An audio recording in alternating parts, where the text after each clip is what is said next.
Hey guys, I wanted to share with you a really yummy breakfast or brunch recipe. I mean, you can make it any time of day, but it's really great for breakfast or brunch. Last night I made homemade ricotta cheese, and I made it so it's a little creamier than something you would buy in the store, than whole milk ricotta you would buy in the store.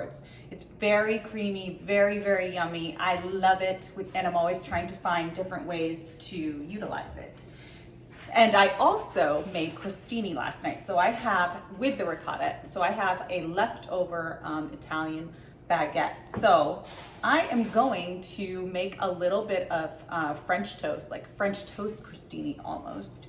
We're gonna top it with berries. We're gonna top it with the ricotta, put some vanilla in the ricotta. It's just gonna be delicious and very indulgent. Super simple, and tasty, but very indulgent and yummy. Hi, Tucker. My dog, my little dog, or my huge dog actually over here. Okay, so first let's get started on our basic custard mixture. It's just a basic custard, which is eggs and milk, and then whatever flavorings you're going to add. But let's start off with our custard mixture in our bowl. Ooh, I really cracked that egg hard and got a couple shells. I was very aggressive with that egg. All right, come here, you. Got it. Okay, let's get another one in there. And another one. And let's get some milk in there.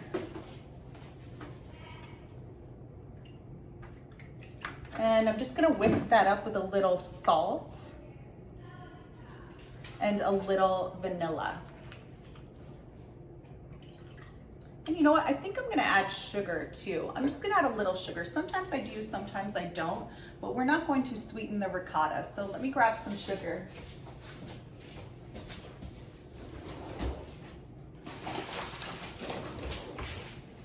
Okay, I've got my sugar here. Let's just put a little in. I don't like things to be overly sweet. I have a huge sweet tooth and I love my sweets, but I don't like certain components of my dishes to be overly sweet. All right, let's just whisk this up. Well, whisk it nice and good so it's all the whites and the yolks are really incorporated with your milk. And that was whole milk, by the way.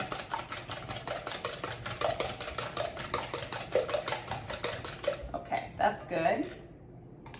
All right, so now we are going to slice up our baguette. Let me get my serrated knife. And I'm gonna do it on a bias. So they look really decorative and pretty, and it doesn't take any extra effort to do that. And each piece is about, okay, sorry guys. Okay, so let's get back to slicing our crostini. I have them all pretty much done here. And I'm going to take my custard, I'm gonna give it one more little whisk just to make sure it's completely incorporated. And we'll dump these in here. Did I put the vanilla in? I think I did. Okay, let's get these in here. Give them a little toss. You really wanna make sure they're completely coated with the custard mixture. There's nothing worse than, well, I'm sure there are a lot of things worse than this, but I really don't like it when French toast is dry and the custard mixture didn't go all the way through. Ooh, you are a thick one. And I also don't like it when the French toast was cooked too fast and the inside is still kind of raw egg. I don't like that either. I don't know if you guys watched my scrambled eggs video, but I mentioned that I'm kind of weird about my eggs. I don't like anything runny or raw in my scrambled eggs, in my fried eggs, in my egg mixtures, in my custards. I like eggs cooked until they're just done, and then that's it.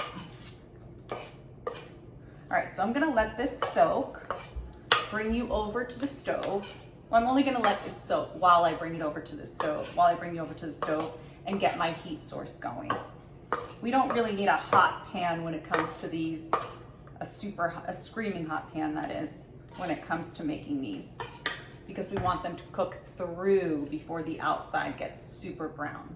All right, so that's done. Let me bring you over to the stove.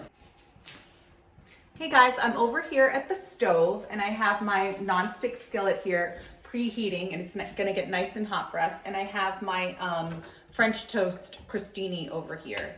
And we're gonna get this all going. We're gonna use clarified butter. Let me bring you in a little closer so you can see the pan a little bit better. We're gonna use clarified butter.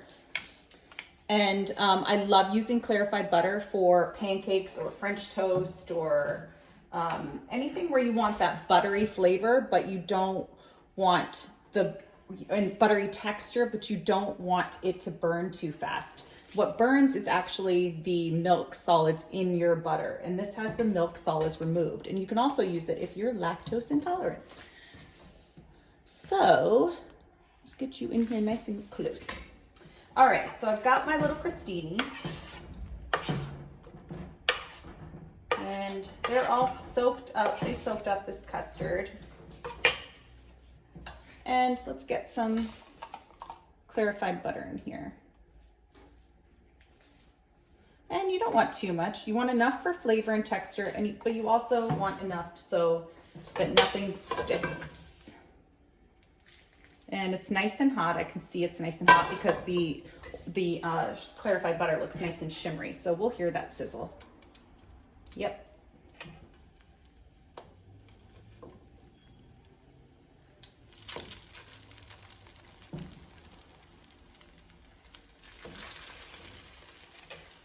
And we don't want to crowd these guys too much. We'll do it in 2 separate batches. Let me just swirl the butter around a little bit. Make sure everyone is getting love and attention and no one feels neglected.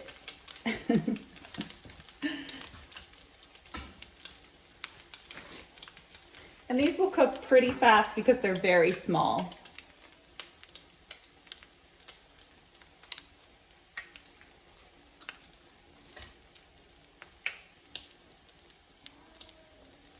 So I'm gonna let these kind of sizzle away for a bit and then I'll be right back. Hey guys, so these have been sizzling away for about 2 to 3 minutes and they're ready to flip. So I thought I'd bring you back. And you wanna flip them when they're nice and golden brown like that.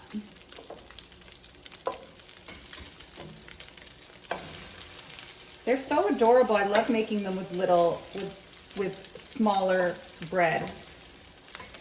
French toast is so versatile, and you know, I'm not wasting the other half of that baguette, and it was day old, so it soaks up the custard very, very nice.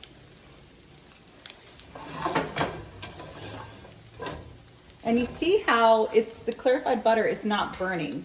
If I were using butter, I would probably have to wipe down the pan between batches because the butter starts to get brown, it starts burning, and you really don't want that flavor. You really don't want that burnt butter flavor on your French toast. All right, so let me get a little plate.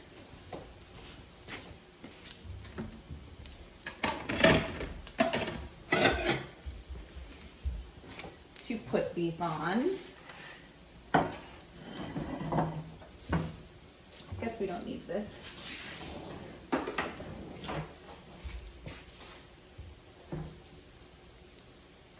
And these are done. These are pretty much done. So I'm going to take these off and we'll put our next batch on.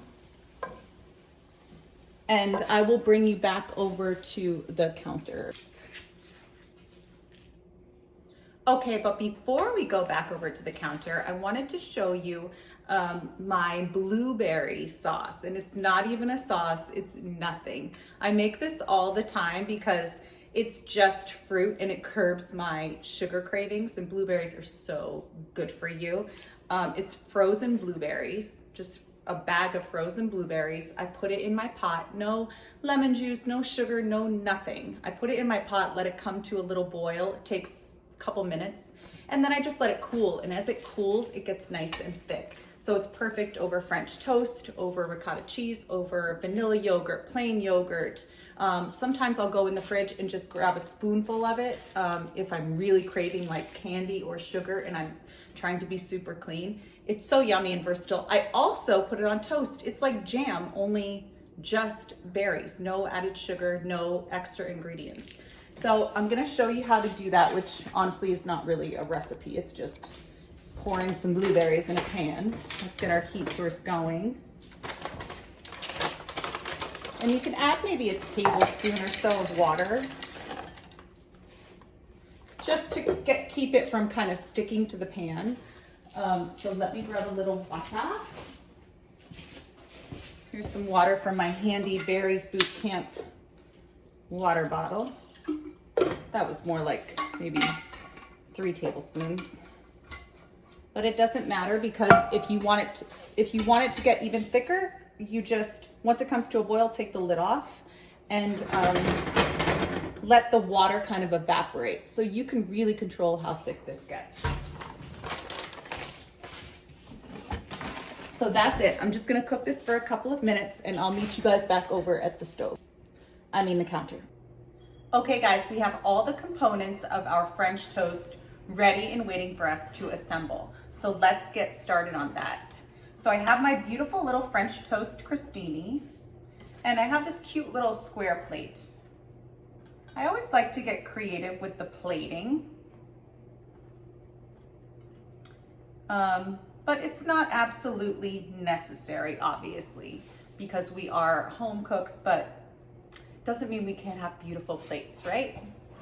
Okay, so let's put our get our ricotta cheese together. So all we're going to do is take our creamy ricotta cheese and blend it with a little bit of pure vanilla extract. And I'm gonna use this for something else. So I have my vanilla, that one's empty. And we don't need to add salt or anything because the ricotta recipe in and of itself is made with salt. And actually that will be on my channel as well. Look out for that coming any day now. I've already made it. I just have to post it. Okay, so we've got that all incorporated. I can smell the vanilla. It smells so good. Yummy. All right. So next we're going to take our blueberries. You know, I'm thinking I'm gonna put our blueberries on first. It always ends up being something different. If there's a kid in here that wants me to do it a certain way, I do it that way. So let's get the blueberries right over the top. I have a slotted spoon, but I'm still going to use that juice too. I love blueberries. You can do this with strawberries or mixed berries, blackberries, raspberries, whatever. And if it's summertime and you got some really pretty fruit, by all means use that. These blueberries are so sweet. Remember, we didn't even add sugar or anything else. So let's top it with our delicious ricotta cheese. I'm gonna put like a mound just right in the middle.